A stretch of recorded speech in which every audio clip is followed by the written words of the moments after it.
New at 5, an out-of-state hunter survived 2 nights during an intense early season snowstorm in the mountains before he was safely rescued.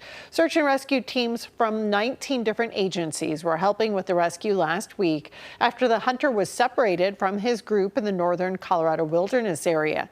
The Jackson County Sheriff's Office says they got the report about the missing 57-year-old hunter from Illinois on Monday, but worsening weather prevented them from going out to search until midday on Tuesday. Luckily, he had warm clothes, a sleeping bag, water, and military experience, which all helped him survive through that early snowstorm. After last week's terrible news about the hunters in southern Colorado, a statement says, "We are ecstatic to share good news about a hunter who survived 2 nights in the Alpine during an intense early season snowstorm. It is an honor to work alongside these incredible agencies, all collaborating together toward a successful outcome."